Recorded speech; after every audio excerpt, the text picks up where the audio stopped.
Hello, everybody, and welcome back to the TripleJump podcast. It's a video game podcast. My name is Ben. And my name is Ashton. Ashton, Peter Austin, not here. He's and got why the it's plot. that he's got the plops. He's got the plops.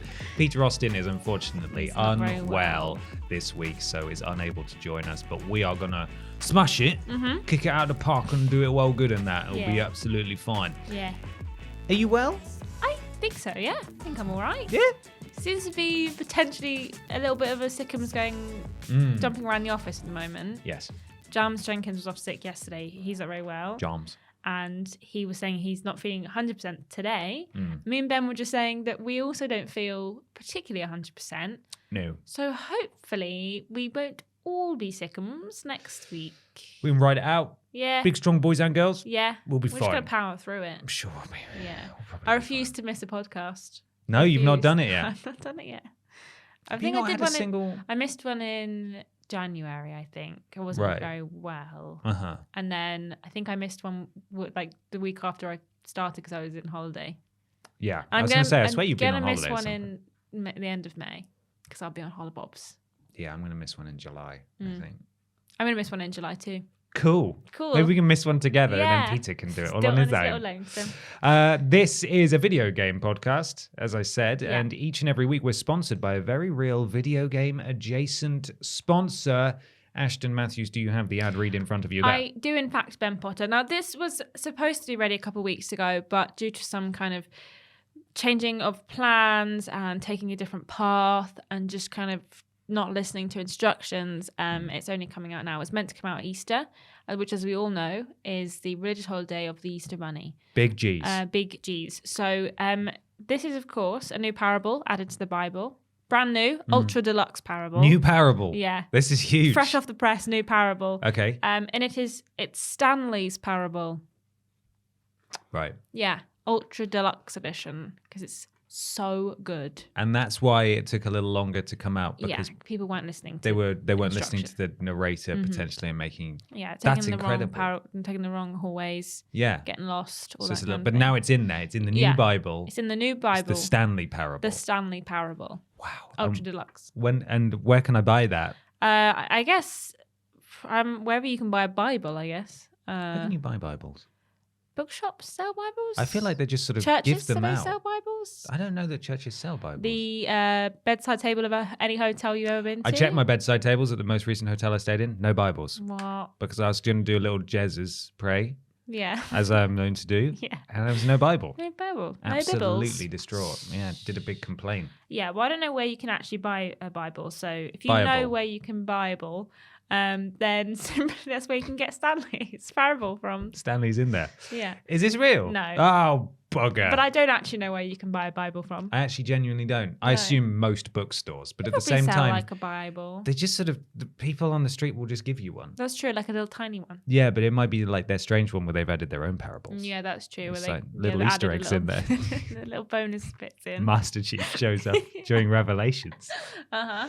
Be great. I'd read that. No, this is not our sponsor. We are sponsored, as we are each and every week, by our wonderful patrons over at patreon.com/Team Triple Jump, where for as little as $1 per month, you can submit questions to this podcast. We have loads of other tiers available as well. Please go check them out. The Patreon is jumping right now. Lots of new patrons, and it's really exciting. But that's not all, Ben. We also kind of are sponsored by facebook.com/Team Triple Jump. If you fancy joining the Facebook page, we're really close now. 300 babies away 300 babies. from 10,000. Yeah. And we can make a little bit of moolah And from we'll it. stop bothering you. We will stop bothering you. It's so simple. We'll Just stop go do blabbering it. on about it. Yeah. I know that you're probably sick of it by now. Sorry. I'm not. Go follow the page if you haven't. Thanks. Because probably the people who are most sick of it haven't followed the page. Yeah, gorgeous, gorgeous girls, follow the Facebook page. Yes, they do. So, Go get Get it on done. it. Go get it done. if you wouldn't mind. Ashton, question 1. Yes, this comes from David Lever. David says, "Hiya, Pab. Have you ever encountered video games mentioned in a weird or unexpected context? I was walking past a nightclub in Japan and heard them belting out a remix of the Legend of Zelda theme. I didn't go in and I still regret it. Keep up the fantastic work, David. P.S. The time of BAP is over. Long may Pab reign." How do you feel about Pab? I prefer ABUP. Okay, I prefer Bapa. Bapa. Oh, Bapa, will you tell me a story? Bapa. Bapa. Oh, Papa. Stupid. Stupid. Yeah, what? The only weird places I've encountered video games are there's a pizza place in Leicester that I used to drive past all the time to get home. It's called Mario's Pizza. Maybe I'd see where I'm going with this. Okay. And Luigi they in the had window. a picture of Mario on their sign. Yeah. That was just kind of like had a thumbs It's up. thumbs up. Good pizza served good here. pizza served here. And then that was there for a couple of weeks. And then we drove past and they'd taken the sign down and replaced it with a regular just... I don't know if they'd like just painted over Mario, but he wasn't there anymore. And then a couple of weeks later, it returned with a different picture of Mario, but still Mario up on the sign. And then I think eventually they like changed the name of the whole pizza place. It might actually be a chicken shop now. But yeah, I don't know if they were legally allowed to have Mario on their sign. I get sneaky suspicion that they are not. And No, then probably not. At one point I saw it on I don't know if it was Facebook or Twitter, like a thing of making fun of like people who use copyright things but incorrectly, and it was on one of those and I was like, that's Mario's Pizza. I know that pizza place. Reminds me a lot of the of when Endgame came out, and there was the Thanos bit where he's got all the stones and he clicks his fingers, but it's in Spanish because it's a Mexican restaurant, and he goes, yo soy inevitable, or something like that. But then he's not got the shock. There's no stones on there. They've been pilfered. Who's standing opposite him? The portly Mexican owner of this restaurant, who says something back to him in Spanish and then clicks his fingers, at which point Thanos evaporates, as he does in the film. And then it's an animation of him like twerking and dancing with like a sort of samba version of the Avengers theme playing. Love it. And it's just got, in Spanish, like, come to our amazing restaurant. Perfect. So good. I think that copyright laws should be revoked because look at all the fun we can have when everyone's owns everything. Exactly. No laws. Get rid of all laws. Yeah. That's what I think. I think so too. I'm going to try and find that video now. Yeah, please. The music is great. I would love to watch it. The other one that I have is when I was in my drama class in year 12, so I was like 16 must have been. One of the other groups had a song in their performance, and they were like playing it, and I didn't know what it was. It was kind of like funky. And then a couple of years later, I was playing Undertale, and I was like kind of just doing Undertale things. And I realized that the song that they were like doing their performance to was Megalovania. The Okay. And I was like, and I'm not saying that these girls didn't play video games, but I don't know their lives, but these girls didn't play video games. Okay. I think they just happened to find this and be like, well, this is kind of like techno-ish, and we're doing a technology performance. This is kind of like the bleeps and the bleep bleep bleep. Yeah, exactly. Bleep, bleep, bleep. And the performance was like all weird, and they had like white masks on because of course they did. That's so deep. And they were wearing black. You could just see their white masks. That's so deep. So deep. That's so clever. I don't really know what it was. I can't remember what it was about, but they used that song. And it wasn't I until am a couple 17 years later and this is deep and meaningful. Yeah. And I still don't really know why they used it or how they found it, but I mean, it's a good song. Hey, I'm glad it showed up. That's awesome. Did you find the video? Yeah, I've got the video. Yeah, I'll play the audio. Let's here we are, breaking all the rules as we just said.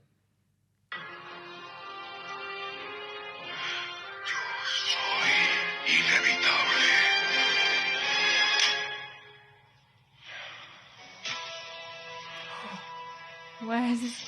Y yo soy la que cabrón.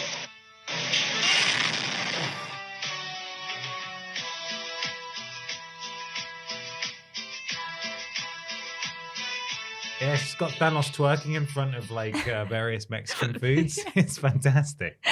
If you just search Avengers, I searched Spanish restaurant. That's not right. It's Mexican restaurant. Yeah. it pops up. You'll know exactly You'll know. what You'll know it when you see it. It's so good. I've never really encountered video games in weird places all that much. I do remember, though, as a child, being so excited when video games would show up on TV, like general terrestrial television before Freeview and, well, I think Sky was around, but we didn't have Sky. So like on CBBC, Blue Peter, CITV, BBC News, the Gadget Show and stuff. I love the Gadget Show. Whenever the games would pop up, I'd be like, Mum, look, it's the thing I like. Look, it's big, because it just felt like it was never showcased in that context. It was not that it was looked down on, gaming, and to an extent it still is, even though back then it was still a huge entertainment industry. I don't know if it was the biggest in the world as it is currently and has been for some time, but certainly back then it was still massive, and yet it still felt like a novelty to see games featured prominently on the television. But there was an example recently after, I think it was was it St. Patrick's Day party? At our senior editor Kieran's house. I didn't go, but the following day a few of us met up at the pub to just sort of hang out.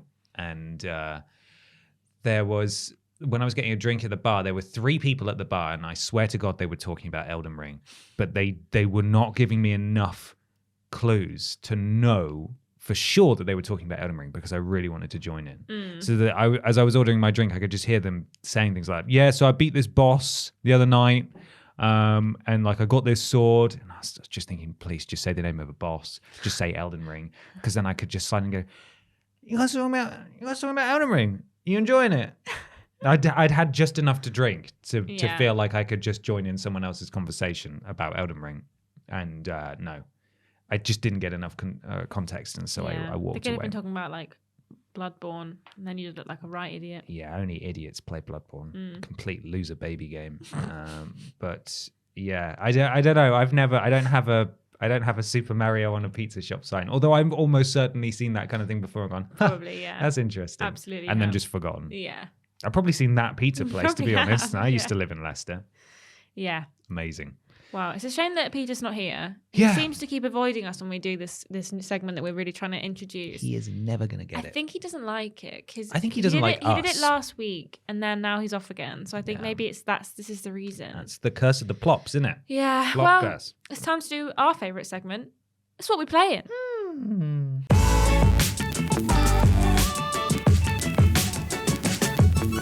It's What We Playin time. Time to talk about what we playin. Ashton, what you been playing? I've had one of those weeks where I've been feeling really overstimulated and I have not wanted to play video games. I've not really been sure what to play, and I know that I've got Final Fantasy VII, but I haven't quite been in the mindset to fight the evil house again, so I just haven't gone back to it yet. And I do need to fight the evil house at some point, but I can't be bothered because it takes so long and it was so annoying and I died and whatever.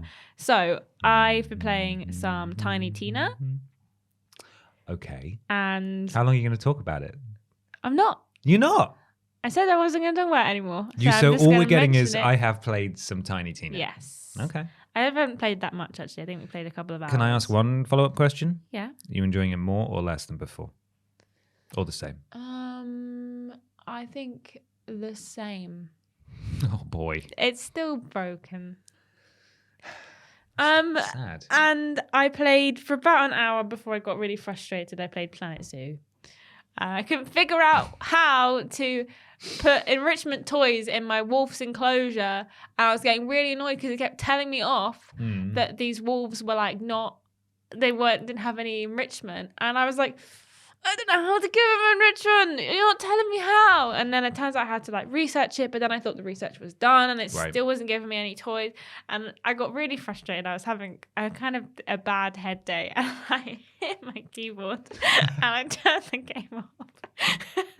Oh no, Ashton. And I didn't want to play anymore. Did you go for a little walk? Did you cool off? I just went to bed. You just went straight to bed? I've had enough. I'm off to sleep. That PC is your enrichment tool. Yeah. And it didn't work. It didn't work.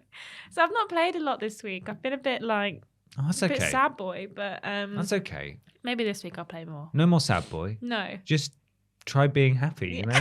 Okay, cool. Give that a go. I'll give it a go. That's a shame though. I've definitely been there where you play 5 minutes of a game and then just go, you know what? No flip thanks. this. Not today. Don't Can't be doing that right now. Yeah. I'm gonna go either to bed or get into bed Yeah. and look at my phone. Look at the small terror rectangle for a while. I'm just gonna watch TikToks for 3 hours and Yeah, then that's fall what I asleep. do. That's what I do. You just watch TikToks that I send. Yeah, to you. exactly. Yeah, I do watch TikToks, but only the ones that Ashton handpicks and says, "Look how terrible this is." They're all great. Yes, What have you been they are playing? right. I played a few things. A little bit more Elden Ring. Mm-hmm. Shock. Tiny bit of Knowledge is Power and Dark Pictures anthology House of Ashes, Okay. because I was with my family briefly Oh, of last course, weekend yes. for a very early birthday celebration, Mhm. because it's the only time we were all free to meet up before my birthday next month. And they love Knowledge is Power, so that's always a hit. That always goes down well. With my brothers and sisters, we play through, as they call it, Man of Madras. Because Good. I introduced them to Until Dawn and Man of Medan, obviously Yeah. the first Dark Pictures anthology game. And so Man of Madras has just become a catch-all name for all games developed by Supermassive now, including Hidden Agenda, Yeah, which is good. also a big hit of my brothers and sisters. We started House of Ashes, the one with Ashley Tisdale. Oh, the one that we played recently. Okay. Yeah. I didn't know the names of any of them. I just. Ashley Tisdale is the Yeah, actor, yeah. right? You know who the... Yeah, no, I mean, I don't I know only names know of any who of she the is games. because you said her name so many Yeah. times when we were streaming. Sharpay? Sharpay from High School Musical. From High School Musical, Yes. yeah. So we started playing that at Christmas, which was the last time we were all properly together. And then my sister got COVID on Christmas Eve, which then threw Christmas into complete disarray anyway. But the save file was literally 23rd of December at 1 a.m. is the last time that we played this save file. So there was a lot of trying to remember what the hell had happened. Yeah. But we managed to squeeze in a little bit of that, which was fun. The main thing I played this week, though, as threatened the other week, was Blood and Truth, the PlayStation VR game, which is sort of a full spin-off of the London Heist, which is a little taster demo you got with your VR headset, the PSVR. I started it on Tuesday and then finished it yesterday at the time of recording. It is so good. It's really, really good. There are moments in it that are just a bit kind of gimmicky. Like you've got a little toolkit and you've got to like lock pick and stuff, and it's kind of finicky and it's kind of annoying and it ruins the flow. And it is basically just one shooting gallery after another. Yeah. But as like a little gangster story for like 5 to 6 hours long, it's really good. And much like many of the games that I lament for being like stranded on the Vita, even though they kind of have to stay there because they use touch controls and stuff, the same deal applies here, where I know it wouldn't really be possible to port it out of VR. Yeah. But it's so good that I'm kind of sad that it's stuck there and very few people are going to play it anymore. Yeah, I think it's on the. I think you can play it on Oculus as well. Can you? I think so. Was it Because Blood it's and Truth? Blood and Truth. It's an exclusive. I'm I fairly sure think- it's an exclusive. If I it's don't on know, Oculus, there's that's definitely great. one that I saw recently where it had the word blood, and I thought, oh, is that the one that you mentioned? But sorry, you carry on. That's all right. Mainly it's the performances in it that are so good, because it really does have that high quality. Although it's a bit blurry because it's PSVR, it does have that really high quality Sony presentation. So it's clearly all mocapped and everyone was recording their lines in the moment. And all the performances are really good. Like all the characters are very sort of stereotypical and the story's a bit rote, but it's like I'm so impressed by it. I think it's really good and really good fun. And you can obviously, you've got the 2 move controllers that control your hands, and if you hold down a button, you'll cycle between thumbs up, like the sort of devil horns, rock on, a 2-finger salute, and a middle finger. And so you can just be like, I was like tied to a chair being interrogated, and my thumb, I would just have my thumbs up, just like, hey, having a great time here. Someone's like, my sister is talking to me, and we're talking about the plan for like the evening's gangster activities, and I've just got my middle fingers up going, just like all around the room. Just being a complete idiot. Oh, it's so fun.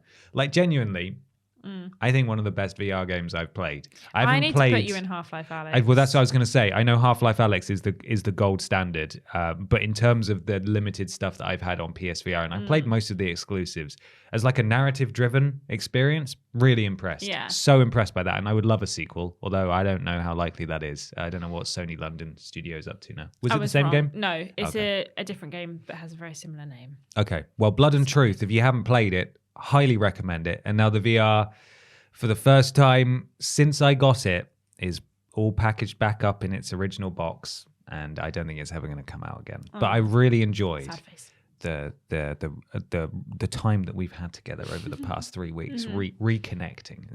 It's been delightful. Yeah, that's good. I need to put you in Half-Life Alyx. I'd love to try it. I Genuinely, I'd really like to play it.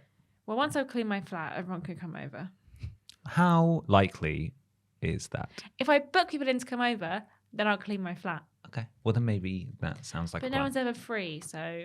Well, you've literally never asked us to come over. I did, and no one was free. And then I got sad, and then everyone came into your house instead. Yes. Yeah, all right. Well, listen, what we'll do, and they're all a witness to this, is that you will ask and you will give maybe a couple of weeks' notice. Yeah. And then we'll make it happen. And then you can clean your flat. Yeah. When was the last time you saw the floor? I can see the floor of my kitchen. Okay, right. Not cool. of my bedroom. Should we move on to question 2? Yeah, why not? Let's Callum do that. Straw has a question, and he says, "Hi, BAP. I know you guys aren't the biggest fans of CGI trailers or trailers that don't show in-game footage, but I'd love to know what some of your favorite CGI/mainly CGI trailers are. I'm a particular fan of the Destroy All Humans remaster trailers, partially because they capture the feel of the games perfectly, but also because of the use of Rammstein songs with Crypto singing to their songs throughout both trailers. For all the disdain towards them, they can be fun, and if used properly, can build hype while still giving fans an idea of what the game will be like. Keys, Callum." I don't hate CGI trailers. I really like CGI trailers. I just don't think a game that's coming out, say, next week should only have CGI trailers. I agree with Callum in that I think CGI trailers can build hype effectively, but I want to. Gameplay is king, right? After a certain point. I do just want like a launch trailer for CGI is probably fine. You know, something that you roll in cinemas or whatever. You know, to get out there and build the hype. You know, they did a lot of that stuff with Skyrim, but if you're announcing your game and all I'm seeing is just irrelevant stuff, it doesn't do it for me. I want gameplay. I want to see what's going on. But there have been some fantastic CGI trailers. There's no denying that. Can you think of any? What's going on your microphone? Sorry, there's something on my microphone, and I just noticed it, and it was kind of put me off. What is it? I don't know. Little white thing. Yeah. Those stinky wrestling boys again. Yeah. Leaving mouth detritus on our lovely Michaels. Yeah. Anyway, I really liked the Forbidden West CGI trailer that we got with the new game. Really liked it. Thought it was really cinematic. And I liked Aloy doing a little speech, and then when she appeared over the cusp of the the mountain, and there was all the music, I was like, oh, amazing. Though after a while, I did get annoyed because I kept seeing that trailer, and I was like, I just want the game to come out. And was this when you were saying that it was served to you on YouTube before every video? Single video or anything I was watching, I would get a Horizon trailer, and I was being like, I already own it. Just leave me alone. But I really liked the trailer. Other trailers I really liked. I loved the Kano Bridge of Spirits trailer from the PlayStation Showcase when that was first announced.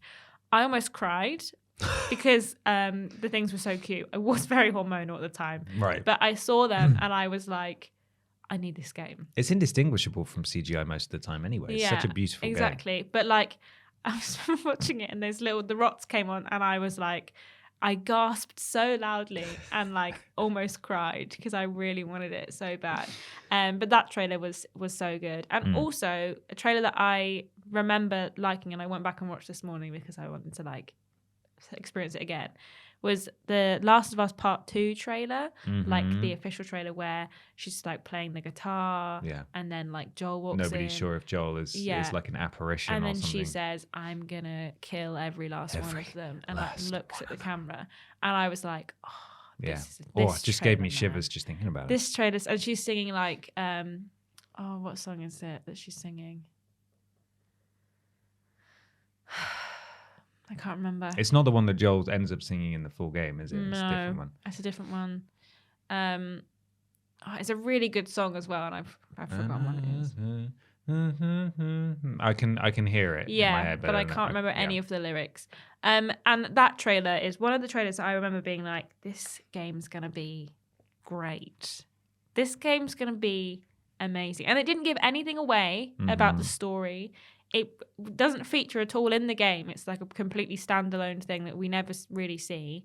And it's just like a really great look at like, it looks very similar to the game. So it doesn't feel like it's hours apart, you know, because she does this thing where she's like clenches her knuckles before she plays the guitar. And I remember being like, oh, those knuckles, look at them. They look so real. But I mean, that CGI trailer in particular is one that I remember being like, this game's going to be good. Like, this trailer is... It's going to slap. This game's going to slap. But yeah, it doesn't give anything away. Everything in it is, like, self-contained. But you get, like, the vibe immediately. There's, like, dead bodies. Ellie's, like, going on a rampage. It's just so good. It's just one of those trailers that I look back and I was like, yes. Yes! And then when I watched it this morning, I was like, yes! I'm ready to record a podcast. Let's go! Yeah. But those are my three that I remember being like, this is good. These are good. Yeah. Dead Island is the one that everyone always mentions because that is the one that was just so impactful. And I think perhaps a trailer that most...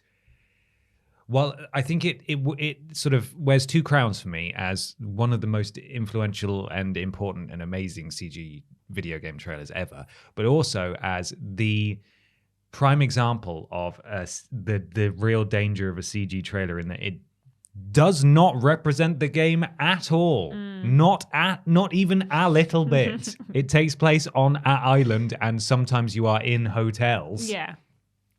Everything that made that trailer so special was completely absent from the full game. So, you know, there we are. I remember being extremely excited when I saw the announcement trailer for Mass Effect 3, which is just sort of a gruff London boy with a sniper and he's shooting at a Big Ben. And you don't know what the game's going to be apart from the fact it says BioWare at the start. And he's basically talking up how everything's buggered and it's like they came from nowhere. They just suddenly arrived and it zooms out and it's London and there's just these huge Reapers, like the huge Reaper ships just all over and they're firing lasers and stuff and it zooms all the way up out into orbit and it shows the silhouette of Commander Shepard looking down over the action. Then he turns and walks towards the camera and you see the N7 logo on his arm. So good. And then it starts with a sort of synthy kind of music that Mass Effect has. Yeah. Excellent. Really good. Very short trailer. Does the job. Explains Earth is under attack. Commander Shepard needs to come and save the day, basically. Brilliant. I remember being extremely hyped for that. Then, of course, it does have a little bit of gameplay in it, but and yeah, basically this. I'm just going to talk about a trailer that I really like, to be honest, because I think everything is taken from the game, but I don't think it really shows much gameplay. It was the trailer for Batman Arkham City, which it's a song called "No Place for a Hero" by The Heavy, which is also used at the beginning of Borderlands 2. Yeah. Ain't no place for a hero. You know that one from Borderlands 2? Is that the same song? Yeah. I thought it was There Ain't No Rest for the Wicked at the beginning of No, Borderlands. that's Borderlands 1. Oh. Borderlands 2, different song. Oh, yes. No, you're right. Yeah. Yeah. So Ain't No Place for a Hero is a great song and The Heavy are a great band. And if you listen to their album, a lot of their music gets used in a lot of stuff, actually, because it's great. Like How You Like Me Now, that's used in a lot of stuff. That's them as well. So that trailer was fantastic. And again, it was just sort of, you know, Batman, what you like? You're silly. He's stuck in the big city now. The last one I put down is actually The Last of Us 1, that announcement trailer, which it says captured directly from a PlayStation 3, but none of it is from the game. It's all just in-engine stuff. Yeah. And it's Joel in a very violent fist fight with a guy in that hotel you go to at one point. And then just caving his head in with like a big stick, and it's like, what is Naughty Dog making? Yeah. Then he talks to Ellie a little bit, and then they get chased by the clicker, and there's that famous screenshot that you often see with The Last of Us where Joel is like leant up against a wall with his gun and he's sort of like wincing as he cocks the gun because he knows it's going to make a noise and the clicker's going to chase him and stuff. Brilliant trailer to set the sort of scene for what The Last of Us would be all about. There's some voiceover from Ellie as well. Very vague stuff, like he tells me about how there used to be lots of people here and stuff, which again, you know, there's not really much of that conversation in the game, but as like a debut CG trailer, not really CG, but still. Yeah. Really good. I think it sets the scene excellently, and you know, the game would then take a further 3 or so years to even come out, but it was really good, It's a bit like in what was it, the Game Awards? It must have been the Game Awards this last year, or maybe it was Gamescom, I can't remember, where there was the Spider-Man announcement trailer and the Wolverine one, and we literally just got like the swing of Wolverine's like claws, and it was like, oh boy, yes please. And then obviously the Spider-Man where there was Miles Morales and Peter Parker, and then out of the darkness comes Vernon. And like obviously since then, you know, we've not heard a lot, but that's like enough to be like, oh, I'm ready now. I remember not being so keen at the time, and we were talking about it on the podcast because I couldn't really pinpoint why. And I think it's too early. Spider-Man? Both Spider-Man and Wolverine. Like, I'm excited that those games are coming. Yeah. We sort of knew Spider-Man, a sequel to Spider-Man, was going to come anyway. Didn't know about Wolverine. But yeah, like I walked away from that not feeling too excited. And I don't know if there was gameplay, if I would have been more excited. Maybe. Or if really I would, you know, there's a whole debate to be had about whether or not, you know, when's the right time to reveal a game. We talked about that a few weeks ago, actually. But like, if all you can do is show a CG trailer of Wolverine extending his claws, as exciting as that is to know that that's coming. Yeah. We're far off seeing Could we just wait? Yeah. And maybe announce it? Because even the first Spider-Man game ended and it said now in active development, but it showed gameplay. Like it showed various snippets of real gameplay that would be in the final game. And that was, I found that way more exciting than the Wolverine announcement, as much as I'm looking forward to a Wolverine game. But, you know. What are your favourites at home? Yeah. Let us know and put them in the comments and do boy. tweets and stuff. Yeah. It's time to move on to a rather strange section. Oh, something a bit peculiar, perhaps. Could it be weird news?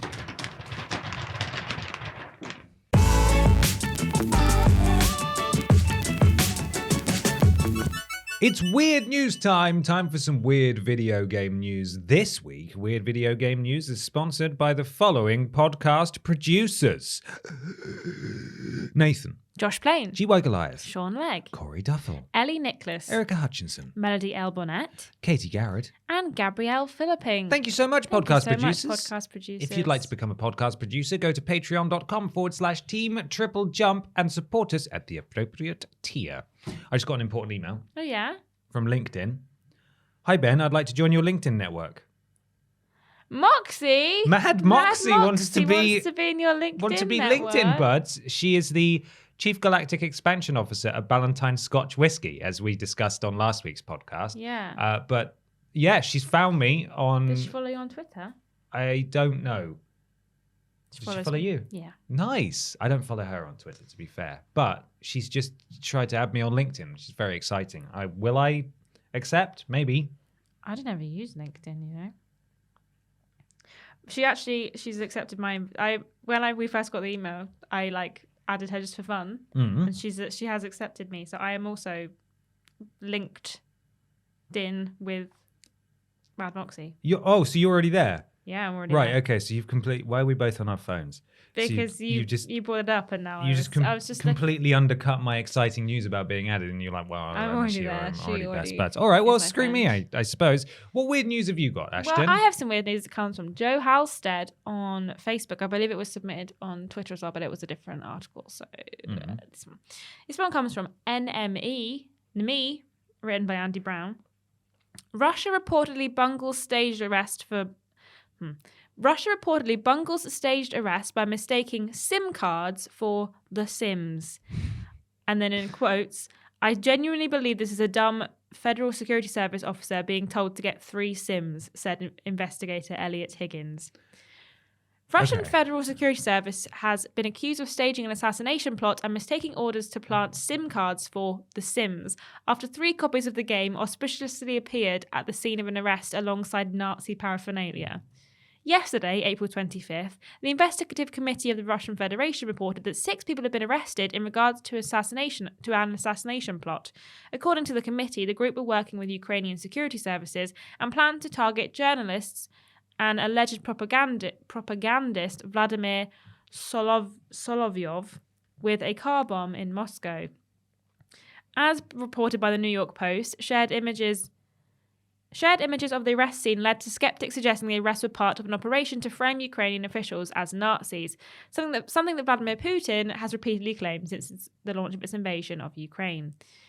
The images in question display Nazi clothing and literature, Ukrainian passports, and, bizarrely, a copy of The Sims 3 with 2 physical expansions of the game. Since the images were shared, it's been suggested that Russian intelligence officer mistook the orders to plant 3 SIM cards for The Sims 3. Elliot Higgins, founder of investigation firm Bellingcat, joked that The Sims 3 is part of a classic saboteur checklist and said, "I genuinely believe this is a dumb FSB officer being told to get 3 Sims." Likewise, BBC journalist Francis Scarr stroked the committee's extensive list of seized goods, including a bomb, thousands of rounds of ammo, 7 guns, and 8 Molotov cocktails, sounded very realistic and added to the images that compromised a Ukrainian neo-Nazi starter pack. So yeah, they accidentally put a copy of The Sims 3 instead of 3 Sims cards. So they've accused some Ukrainian officials of a Nazi plot. To assassinate some people of importance to Russia. Yeah. But potentially, instead of including 3 SIM cards that would incriminate them, there are 3 copies of the Sims. There's The Sims 3 and then 2 expansion packs. Oh my God. So they've just walked into like a Russian shop that sells CDs, DVDs, and games and just picked up 3 copies of The Sims and put them there. Yeah. That is unbelievable. Yeah. Do you reckon that's true? I mean, we don't know, but I highly doubt that, like... Why would they if you're include it in the findings? Why would it be featured so prominently in the findings among the Nazi stuff? You could just put them on the side if you're like, oh, they're terrorists but also love to build houses in The Sims 3. We'll just leave those to the side. But no, they were front and center in the middle of these images shared by unbelievable the Russian security team or whatever. That is so unbelievable. It's quite funny, but also like absolutely categorically ridiculous. It is ridiculous. And the thing is, like, if they hadn't have done that, people may have believed. But because they messed up so bad and got The Sims 3, everyone's like, oh, you know, I'm going to go on a limb here and say, maybe this is bollocks, potentially. Absolute bollocks. We stand with Ukraine. We absolutely stand with Ukraine. Would you like to know my weird news? I would love to know your weird news. My weird news comes from... Oh, I've lost the email. Comes from Facebook, where Matthew Wesolowski, I believe, submitted it. And it is comicbook.com, written by Cade Onda. He sounds like a Mortal Kombat character. It does sound like a cool name. Randy Orton's Elden Ring level is absurdly high. Okay. Randy Orton has apparently been grinding. This isn't a great writer because it doesn't explain who Randy Orton is. Who's Randy Orton? Yeah, that should have been the first line of this. Come on, comic book. Randy Orton, who is a long-tenured WWE superstar. Okay. I thought it was a wrestler. Yeah, he's a wrestler. Has apparently been grinding the heck out of Elden Ring. It then explains what Elden Ring is for like 5 paragraphs. WWE star Randy Orton revealed on Twitter that he is one of the bigger fans of Elden Ring. Orton noted how he is spending his free time while traveling by bus by playing Elden Ring. Good write-up. In response to a fan, the professional wrestler noted that he is an astonishing level 527 in Elden Ring, which may be a joke given how absurdly high it is. With that said, given he's spending a lot of time on the road, Elden Ring may be one of the few ways for him to entertain himself. Perhaps Orton's love for the game also pushed him to look up some glitches where he was able to quickly level up. Maybe. What level are you in Elden Ring? Proofread this. I'm just for context, like level 200 and something. Right. Okay. I do not believe for a second that this is legit. Anyway, there's I've got his tweets here.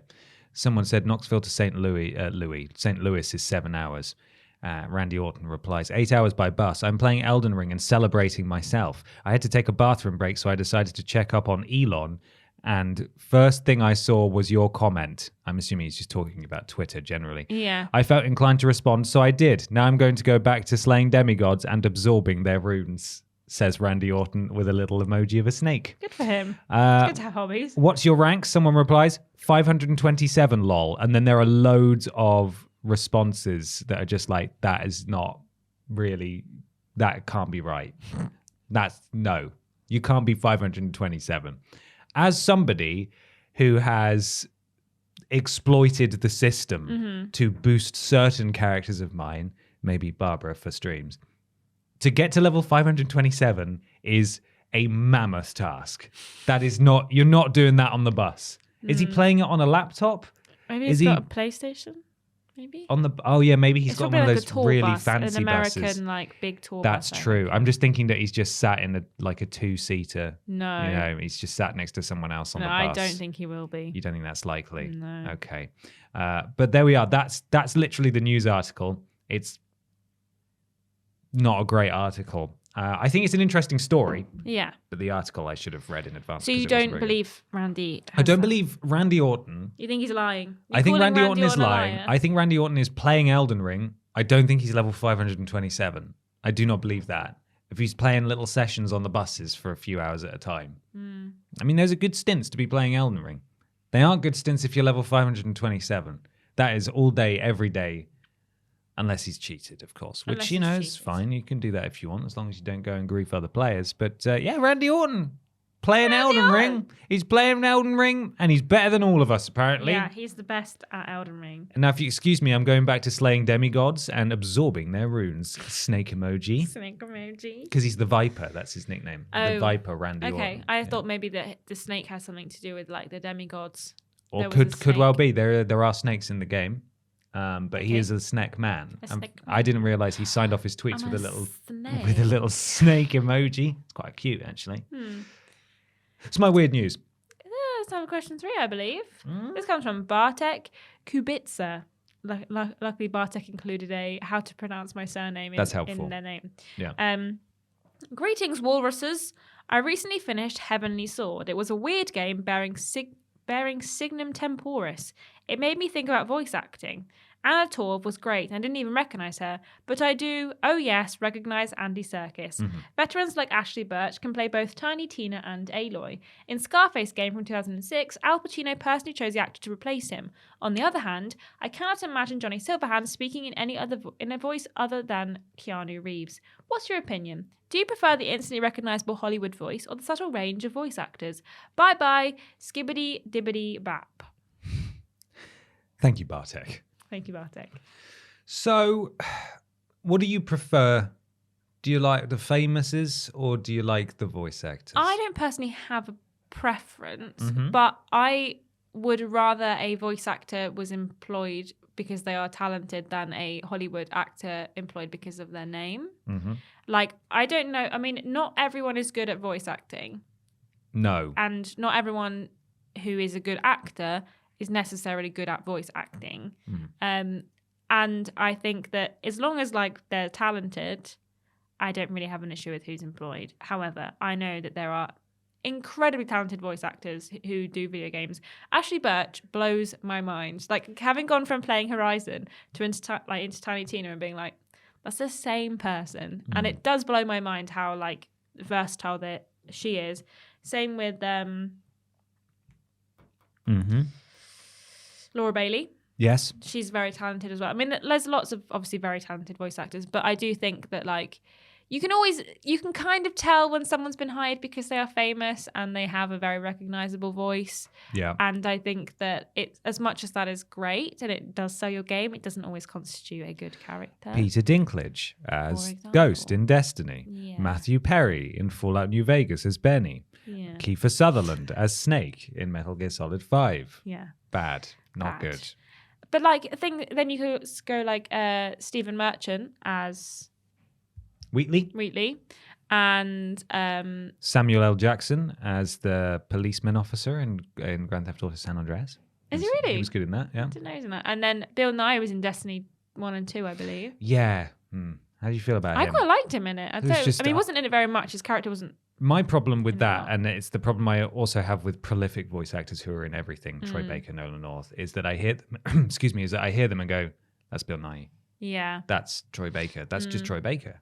Like playing Yeah. Miles Morales. The character he plays in Miles Morales is just his voice. Yeah. And there was a big problem for Nolan North, especially in sort of the late noughts into the early tens, is that he was in so much stuff, but clearly he was just being asked to do that voice, like just do Nathan Drake, which is kind of just his voice. Yeah. But then, he was David in The Last of Us Part 1, and nobody knew it was him until the credits rolled, and it was like, oh my God, that was Nolan North? He can do other voices. And then he Yeah. played the Penguin in the Batman games as well. And again, if you listen carefully, kinda you can like- tell it's him, but Yeah. it's like they can do other voices. Troy Baker in particular is the worst example at the moment because he's in everything all the time. Yeah. But in The Last of Us, Joel doesn't sound like Troy Baker. No. And yet Troy Baker keeps doing roles where he is Troy Baker. And it really throws me off. Yeah. I think that a lot of the time sometimes an actor will like just blend in so seamlessly to a character you don't even realize. The guys, I sometimes, like you say, get surprised that who a voice actor is in a game, and I'm like, oh, I didn't notice that at all the whole way through. But then sometimes, Mark Hamill has done voice acting for cartoons and video games and stuff, and you can't very often tell it's him. I mean, like, of course, again, if you listen really carefully and you know it's someone, you can tell it's them. But sometimes someone will be like, oh, yeah, that's so-and-so. And I'm like, I did not realize that until, like, someone tells me or, like, it's pointed out to me or they say something. Yeah. But, like you say, sometimes it's just Troy Baker doing Troy Baker as someone. Yeah, It's just it's Troy Baker's voice. This is why the Guardians of the Galaxy game was so nice. Yeah. Because that was a cast of experienced people from the world of acting, but they aren't prolific enough for me to identify any of their voices. And that was so nice and so refreshing. And you compare that to the Avengers, where they literally assembled Earth's mightiest voice actors. So it's like, I know who all these voices are. That's not Iron Man. That's Nolan North. They all just sound like they're voice actors, and they're extremely talented, and there's a reason that they get all these roles. But it doesn't mean that it doesn't take me out of the experience to hear them there. And exactly the same is true for bringing in famouses. Sometimes they do a good job and sometimes they don't. Like, when it's like their face as well, it puts me off. Like, in Forbidden West, with Tilda being... I don't know. I haven't played from it. Matrix. Oh, right. The woman. Yeah, I know who you mean. What's her name? It's not, her character in The Matrix. Her real name. I don't know her real name. Keanu's mate. Yeah. Damn it, I can't remember what her name is. But she plays Tilda, and it's just her face. But like, she's wearing a space outfit. Same with Johnny Silverhand. I'm like, oh, it's just Keanu Reeves. Why couldn't we have just changed his face a little bit? Like, I know people love Keanu Reeves, and he is a handsome man. Same with Death Stranding. It's just like, this is Troy Baker. This is Troy Baker. That's Troy Baker right there. Or And just Norman Reedus. Norman Reedus. Like, I'm like, this is just them. I think it's okay. It takes me out when I know that like they're in movies and they have the same face in movies and stuff. But there's like a level of disconnect when you're watching a movie, in that like these people they always look like human beings. They're going to have to look like themselves because they're just acting in front of a camera. But a video game where you've got all of these like made up characters that are all completely kind of separate. Like, Aloy doesn't look like Ashley Birch because she'd be about 3 foot tall, 3 foot shorter even. And like, she looks very different. And when you know these characters are created and then you just have one person who is a real person, it always puts me off. Yeah. It's not what her name is yet. No, I wasn't I think actually it begins looking with a her K. up. I was looking up a different person because I can't find who the actor is. I think it's okay if why does the Wikipedia not tell me who played this character? Wikipedia is good, isn't it? Okay, I can't find them. Basically, what I was going to say is I don't mind a celebrity appearing in a game if they do a good job as themselves with their own face. What throws me off it is when they appear in, and this is a weird disconnect that I don't have with films. Yeah. And I don't have with TV shows. It'll just be like, oh, it's them. Cool. Carrie-Anne Moss. Carrie-Anne Moss. Carrie-Anne Moss. What does throw me off, though, is when we've got games, and we're starting to have this now, where the same famous person / actor will appear in more than one game, but have the same face. And it's like, no. But I played alongside you in that game. Yeah. So the lady who plays Kia Junda or Sia Junda in Star Wars Jedi Fallen Order, Sia Bunda, maybe. She is also in a couple of other things as well. Yeah. I think she might be in an upcoming Tom Clancy game as well. Right. I can't remember. She was at the Game Awards or Gamescom Opening Night Live or something like that. And it was just like you're meant to be in Star Wars. You can't be in this as well as with the same face. That's really throwing me off. I think it's best when they do the voice. And then they're like, can you imagine if Joel looked like Troy Baker? That would be so weird. And then you'd see Joel in Death Stranding as well, wearing a gold mask. Like, no, that would be weird. There's I don't know why there's a disconnect between films and games.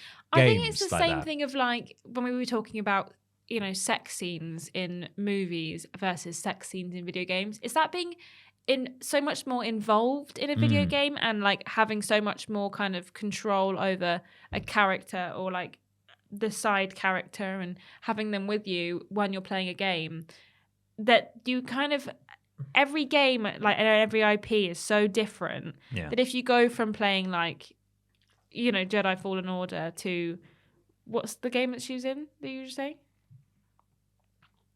Who? Oh, a Tom Clancy game. Oh yeah. I'm not sure which one. These are completely different like experiences, and they're so self-contained. And then suddenly, like, oh well, it's just her, but she's now she's in like a full suit of armor with a gun. I'd and much stuff. prefer they just do the voice and have them be a different person. I don't know what it is. I think it is just the level of control you have in a video game and the level of kind of choice that you can make. That when you're suddenly given them again somewhere else, it can be a bit off-putting. Yeah. And even sometimes with voices, like you say, if it's just, Nolan North doing Nolan North in this game, and then, it's just Nolan North doing Nolan North in this game, it's kind of like, well, it's hard to kind of be like, well, this is the same character, or like this is the same person, and I know that for a fact. There's a level of disconnect you have to have from the actors and the game itself to really enjoy the story, I think, and sometimes it can bring you out of it quite a lot. Yeah, ultimately, as long as they do a good job, that's fine. But there are certainly aspects that they don't wind me up, but they do. It's a bit of a mental hurdle to overcome. Just sort of, that's the same guy, or that's just Kiefer Sutherland. He's been brought in to replace a very popular and beloved voice actor who's had this role for 20 years. Yeah. And he's clearly too expensive for them to write many lines for him. So he stands in a lot of scenes silently. Yeah. And all he does is speak like Kiefer Sutherland. It's weird. Like, it's just bizarre. Sometimes it's so, I suppose on the topic of bringing in real big name Hollywood actors, they have to really get involved and get stuck in. They can't just be brought in for name value alone. And I think so many times that is the case, where it's like, we got Peter Dinklage from Game of Thrones to do the Destiny ghost bot. It's like, great. Is he going to do a good job? No. But okay. his name's on it. Well, then couldn't you have got literally anyone else, like Nolan North, who they eventually ended up using, who does talk like Nolan North, but in a slightly higher voice? That's just Nolan North. I'd prefer that but at least to he's Dinklage phoning it in. Yeah. But so, like, I think Keanu Reeves did a great job as Johnny Silverhand, and I think that, like, he's obviously he's Keanu Reeves. He gets into anything you put him in, but like, I do think that you can tell when they've just been like, you have to, you've been signed a contract, you have to do this, and they're like, okay, fine. But also there's a thing of like, voice actors have a certain following. Like the Claptrap voice actor, obviously got swapped for Borderlands 3. He's not doing it anymore. And I think that there was a lot of people being like, well, no, I don't like it. It's not quite correct. It's slightly different and I don't like different. Bring back normal. And I think that there's obviously a fair enough. The whole Claptrap thing was interesting in itself. But I think that people have a connection with a lot of voices after a certain series of games that you've played with. They changed Vaughn as well. Vaughn had a different voice. Yeah, that's Vaughn? true. Or was it the other guy? Which one was Vaughn? Was Vaughn the one who's running around in his pants? In his pants. Okay, not Vaughn. Reese. Reese, yeah. Troy, that was literally a Troy Baker voice. Literally a Troy Baker voice, Reese. It's and they just just Troy Baker. recast him, and it was so weird seeing him speak without that voice. Yeah. Really bizarre. Yeah. It is weird. It's very important, though. I can't quite put my finger on precisely what matters and what doesn't, but it does make a difference. It's an important thing for developers to keep in mind. Shall we move on to something? Are you all right? Yeah, my jeans are really tight. I think I've been sat down too long. Okay, what we'll do is we'll introduce the next section. You can fat thighs out. You can do a little stretch. Is what I was good. You didn't have to say that, and then we'll do big discussion.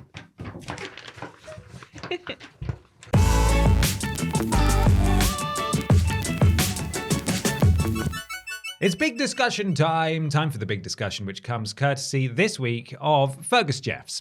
Fergus says, "Hey guys, recent reports have surfaced saying that both Microsoft and Sony have plans to implement ads into their free-to-play games in the near future. The plan is for these ads to become part of the natural gameplay experience, like digital billboards, and to offer in-game rewards to players for watching certain ads and promotions. Personally, how do you feel about ads being featured in video games, albeit free-to-play titles? Is this a natural progression to ensure that these games and their developers make money, or is advertising something that you believe shouldn't be included in any video game, regardless of its model?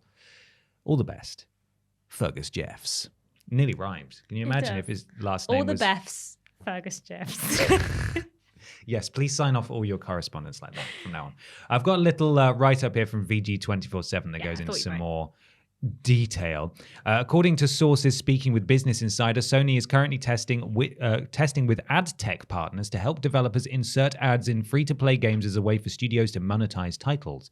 Currently, the ads are limited to in-menu, and Sony intends to put the plan into place by the end of 2022. The ads would be the ads would eventually be inserted into PlayStation games, but they would appear as part of the game, similar to a digital billboard. The report goes on to state that players who watch ads could be rewarded with in-game items such as skins. Microsoft's plan would see advertisers place ads inside free-to-play games as well. The firm is currently looking into various ad tech companies and ad agencies to help with the process, said sources speaking with Business Insider. Blah. The company seems adamant, though, that the ads be subtle and akin to dynamically rendered billboards so as not to impede gameplay. It also doesn't want customer data to be used by other companies. Microsoft is looking for ads to go live by the third quarter.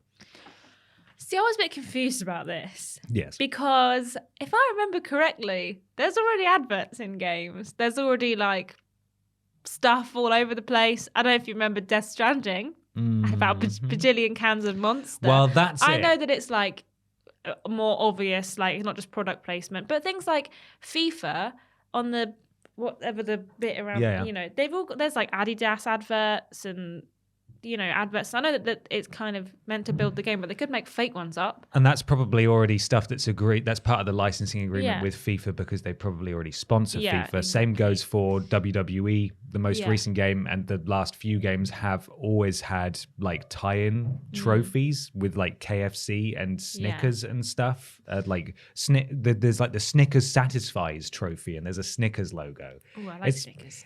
I don't. I love Snickers bars. I think I'm hungry. It's pretty insidious, but I don't think that's a decision by 2K to make more money. No. I think that's already a contract agreement. thing that WWE has with those companies. But I think, don't like games like Forza and Forza Horizon and Gran Turismo. Don't they have like adverts and stuff on billboards? I can't speak to those specifically, but there have been plenty. I've not played Gran Turismo, but I don't know if I'm remembering correctly or if it's like a just slightly fake advert from like Forza. But I just seem to remember there being like things on cars and you could sponsor them by like sponsored by Red Bull or whatever with a lot of like race cars. Again, now that and stuff, might be, which might be another contractual thing, but that But- money probably doesn't benefit the developer. Yeah. That won't benefit Microsoft, probably. But I think personally, as long as it doesn't interrupt my gaming experience, if I'm not in like a Horizon kind of situation and suddenly I'm stumbling upon an ad, like a billboard that's still working, that's got an ad for like Coca-Cola or something on it, it's not like massively taking me out of the experience. If it's just in the menu and it's just like, how on YouTube there's the little bottom ads that pop up, or banner ads. a little banner ad, or if it's just kind of like on the like scrolly thing that they sometimes have that goes through like announcements. I don't really mind that much. If it's a free-to-play game that I'm not paying for and I don't pay for any microtransactions and I'm not like actively paying for gun customizations or skins or anything, I don't mind. If it starts coming into games that I've paid for, maybe I'll be a bit miffed. That's Because the I've already concern, given isn't them it? like 70 quid. I don't want to then have to sit through an advert to play my game. But if I haven't paid anything for it and I've never given this company any of my money, put a little advert in there. I don't mind. I sit through adverts on my Brand Project Makeover app all the time. And I don't mind. I don't think that there's a person alive who plays games that will be happy about this No, news. I'm not But- over the moon. But there is a chance that it might not affect things too badly. But then again, We don't know yet. it's just going to keep getting pushed and pushed Yeah. and pushed. And how long is it before someone takes it too far? That's Yeah. not to say that someone will. But Definitely. it's probably pretty likely someone's going to take it too far. We've done a top 10 list before about shameless product placement in video games. Weirdly, a lot of them are Kojima games. There was, what was it in Alan Woke? Where there's like Duracell adverts and Yeah. stuff, just like really like, what is going on here? This is bizarre. I think Obama ran billboard adverts in Burnout Paradise, I think, at the time, briefly. Good. Just stuff like that, where it's, as long as it doesn't take you out of the experience, that's fine. A lot of games have done it. The Monster Energy is just, there's ridiculous. no defending that. I'm sorry. No defending Monster Energy in Death Stranding at all. That just does not make any contextual sense whatsoever. That's the thing, contextually, like, if it makes sense, like I was saying Horizon, if we find like a knocked down billboard that's like all scuffed up and like Come rubbish, and get the new that says taco like bowl. Coca-Cola on it, but Limited it's not to like this weekend flashing only. and bright or whatever. Like, Yeah. okay, it's an advert, but it contextually You makes make sense. your way through a ruined building and there's one relic of the past. There's And just it's just a perfectly preserved KFC. Just, with a man still a there, man like, waiting. to serve you chicken. oh, you want a double down? You want a 20-piece hot wing bucket? But yeah, like, if it makes contextual sense, then I guess then there's already probably gonna be an advert there. Like, Yeah. if there should be an advert there in the context, pretty much guarantee there's gonna be an advert there. Oh Like, yeah, for absolutely. sure. But as long as that doesn't, it sounds like both Sony and Microsoft are going to be pretty strict about the fact that it has to be free-to-play titles. Neither company offers that many, I believe, at the moment. But Sony is looking to make like 10 live service games or something in the next Woo! decade. Or yeah, fantastic. Woo! So it'll probably be chock full of those. Yeah. But yeah, as long as it makes contextual sense, like Crazy Taxi, for example, worked so well with it had a Pizza Hut in it and a KFC and stuff like that, and it didn't feel odd. Take me to the KFC. I want to go to the KFC. Like that, nobody had any issue with that because it just kind of made sense. Yeah. But a game, like I think my mind can't be taken off these ads being in like a premium product. So like a GTA or a Saints Row. Games like that, where you would imagine it would be perfect to put real ads in. But half the appeal of those games is the humor of the fake It's world. not real. Yeah, the fake it's too ads, so- the it's advert like- for pretend things. If Yeah. they started putting stuff in there, that would be rubbish. That would Yeah. ruin such a huge part of what makes those games special. Their own unique charm and their ridiculous writing and so on and so forth. What do you think about rewards being offered for sitting through an advert? Wow. When I played Project Makeover, Mm-hmm. I will watch adverts to get an extra life. And only if I'm feeling like I can do it this time. I can definitely do it this time. But most of the time I don't bother. But like, I think that I would rather sit through an advert than have to pay real money for something.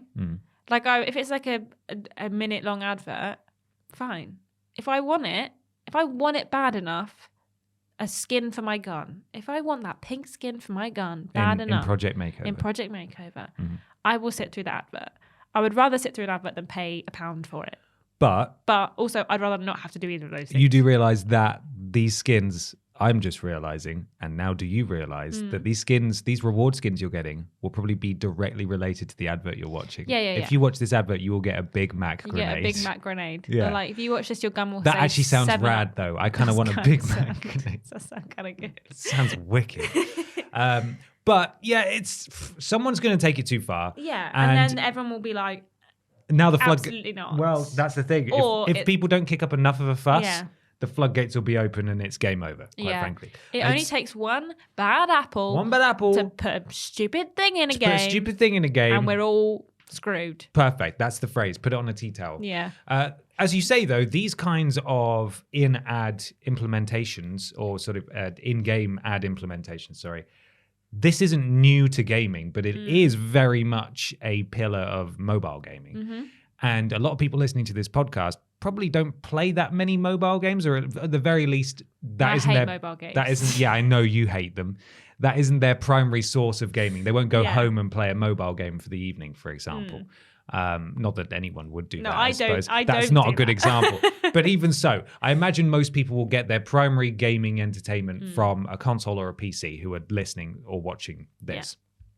And so the prospect of ads going into those kinds of games is probably quite daunting. And that's why there's a big fuss being kicked up about this. However, when I used to play mobile games, there was always a part of me that hoped in those games that you couldn't buy, they were just free and they were stuffed full of adverts. I wish they just offered a premium version so I could get rid of all of this crap. Nowadays, they mostly do. They're like, play ad-free. But are we going to get that on console? Or if you want to play Sony's hit, Destiny-inspired live service game, so excited. We're all excited for it. So excited. Are they going to offer a premium version? Are they going to offer a subscription to get rid of adverts? There's going to be a lot of... But then would you pay for it? Would you pay for a game that everyone else is playing for free just because you don't like adverts? You don't like adverts? Well, that's the thing. It depends how bad they make the adverts. And if they want to sell this, they're going to really ramp up the adverts to make them completely obnoxious. Yeah. And that's not good. Even in a free-to-play game, you don't want that. No. But my main concern is it sneaking its way into full-priced games. And as long as we don't get there, that's fine. But there are very few free-to-play games that I've played that have really held my attention. I think Warzone is the only one, and that's only because all of my friends played it. And as soon as we started to, one or two of us stopped playing it, none of us play it anymore. Yeah. It wasn't necessarily the game that was keeping us there. It was just a game to play together. A communal thing that we could play. Yeah, exactly. So if there was a game that was full of obnoxious adverts, and it was pretty fun, but then they said, hey, you pay $5 a month, we'll take this away. I'd be like, absolutely not. Let me buy. It will be almost like the live streaming situation we're in at the moment, where you've got to have a billion different live streaming packages to be able to watch all the stuff that you used to be able to get from Netflix. It's just going to make me think, man, do you remember when we used to pay £50 to £70 for like a really good finished game that had no adverts in it? Whatever happened to that? Can we go back to that? Yeah. I think you're right. I'm not thrilled about this. I don't think anybody will be, but it doesn't sound like it's gonna... If it's just what they say it is, if it's just what they have said, it's just free-to-play games, and it will mainly just be in the menu or on like digital billboards, then fine. As long as it stays that, and that's all it ever becomes in this capitalist nightmare of a world, then that's fine. But if it starts to sneak in, like you say, to everything else, then I will eat my words and I will say this is not a good thing and I hate it. But for now, I don't mind. You don't mind. Because it's just, if it's what they say it is, then it doesn't personally affect me that much. And if I did like to play a free-to-play game, it's free. I've not paid any money for it. That's very true. You could always just bugger off. Yeah, exactly. Not play it. Interestingly, though, from this write-up, Sony intends to put the plan into place by the end of 2022. Currently, as far as I'm aware, Sony doesn't really have any free-to-play games at all, which leads me to believe that there might be a free-to-play game by the end of 2022, by the end of this year. Microsoft looking for ads to go live by the third quarter. I don't know if that's their financial year or not, but certainly towards the end of this year, at the very least. I know Sea of Thieves is free to play, but I have no idea what kind of contextual ads would go into Sea of Thieves, really. Grog. Anyone want to buy grog? Captain Morgan's rum. Maybe, probably. honestly, could well be that. Some sort of banana brand doll or whatever they're called could go in there. But there may be some sneaky hints there that we might be getting some games for this monetization to be used for, at least tested on. So exciting. The gaming is the future, and the future is bright. Yeah. Love it. Let us know what you think, of course, of the in-game adverts, and if you think this is the worst thing to ever happen, or if we just don't know enough information yet. We just got to wait and see if the world burns. It will. It will burn. But maybe not for this reason. Not yet, anyway. Soon. Potentially. Soon, though. Couple years' time. Get excited. Soon. The world's going to be on fire. Yeah, it already is in some bits. So it's all good. Anyway, until then, we'll bury our heads in the sand and play video games until those are ruined as well. Ashton, if people want to get in touch with us. Do you want to tell them where to find us? Yes, please. Okay.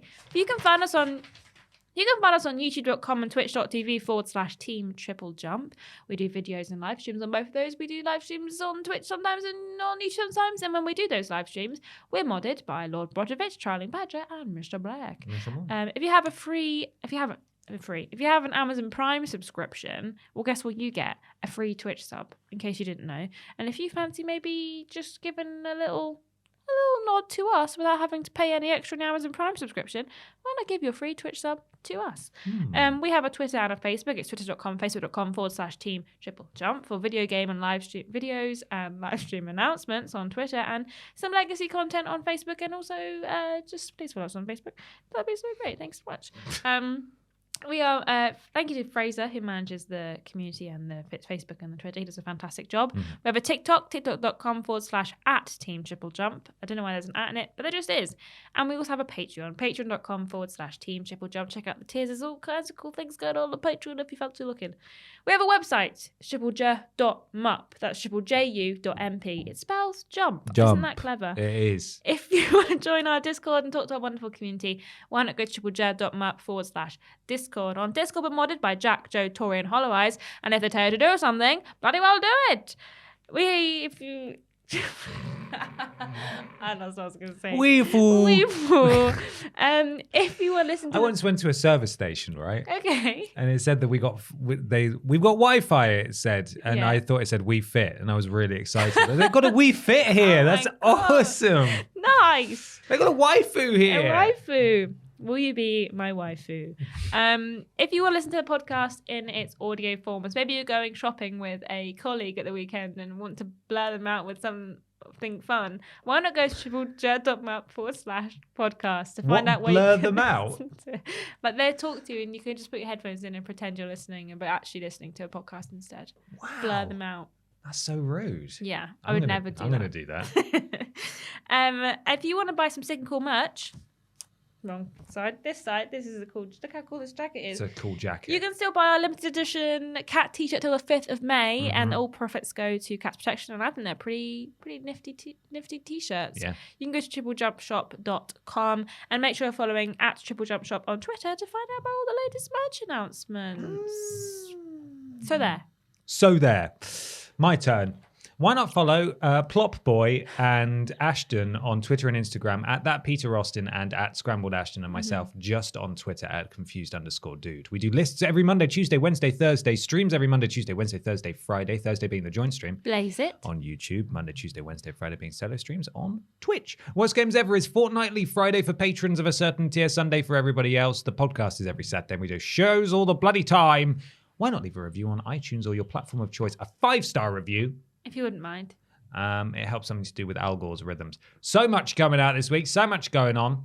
Facebook.com/Team TripleJump. 9.7 thousand now. Please get us to 10. We are so close. Worst Games Ever. It is a Worst Games Ever week. It is a Worst Games Ever It's also a main menu week, isn't it? Yeah. Finally. This one, we filmed this one ages ago. We did film this one a long time ago. There is this one that is a little bit broken in that in the middle of filming it, the microphone stopped working. You can still hear everything You can still we're hear saying. everything we say. It's just sometimes you just hear James breathing down the camera. It's nice because you can hear him laugh. I think it adds a little something And to it. you can hear him tell Mr. Happy that he loves him, Yeah. which you would never have heard. No, if- he whispers if him a the mic- little "I love you," and love you. we would never have heard that otherwise. Yeah. But I think it's really good. It's pretty great. Should be out now. So we made banana beef pudding from World of Warcraft at the request of editor Alex's fiance Sarah. Oh, really? She said, "Why do you never make anything World of Warcraft?" And then I think she sent me the recipe. Or she sent Alex to send it to me, the recipe. So it was inspired by her. Incredible. So Incredible. Well, there we are. It's a good one. It's Check a it good out. one. We are in the Cats Protection newsletter for spring. We are. If you got one in the post like I did the other day and thought, oh, is this the one? Because I know that we're meant to be in it. We're Right in in the middle, Yeah. centerfold, picture of all three of us. There we Yeah. are. The only centerfold we may ever make. No, one of many, I'm sure. The first of many. Mm-hmm. We finally got our 100,000 subscriber plaque in Oh, the we post. did, yeah. Yeah, we finally got that. You will have seen us post photos with it. We're on 207,000 subscribers now. We passed 100,000 before you even Before I joined. even started. And we didn't realize that you had to apply for one, so we've just been waiting.